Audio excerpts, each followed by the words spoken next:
បាទលោកបញ្ញាបច្ចុប្បន្នកីឡាកររបស់ប៉ាគីស្ថានកីឡាករមានឈ្មោះថាអ៊ីសាមីឌីណូនិយាយរួមរបស់ប៉ាគីស្ថានសម្បូរនៅនឹងបាទនៅ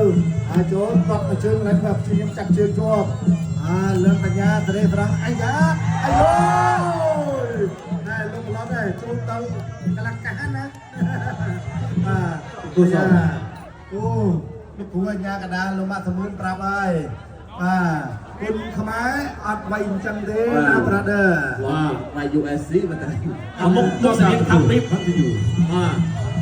លើលោកបញ្ញាណែលោកបញ្ញាទាត់ឆ្វេងមួយវិញបាទទាត់ឆ្វេងមួយទៀតអូយណែកីឡាករប៉ាគីស្ថាននេះហ្នឹងអាយ៉ាបាទប្រាំមក USC យោឈប់សិនលោកគ្រូបាទអាទិត្យនេះមកវាយ USC តែបាទទោះបីក្នុងក្រុមបាទបញ្ចុះដល់ការប្រកួតបាច់ពីនៅហើយបាទប្រយ័ត្នប្រយែងណា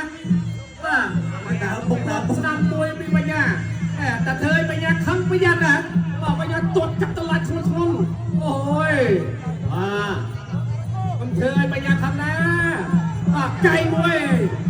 ចាប់បញ្ញាផ្ដួលកៃមួយទៀតអូយបាទលន់ដល់ផោះដូចគោះកំប៉ុងឌូស្រងអញ្ចឹងបាទលោកមកសមឿនបាទកៃអូយទៅហើយមកកៃនេះធ្ងន់ណា4 5 6 7 8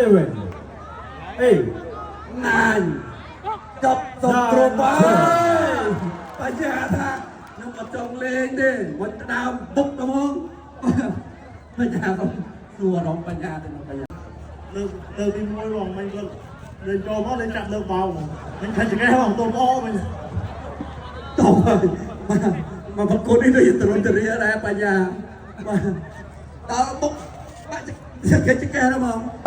លូនបញ្ញា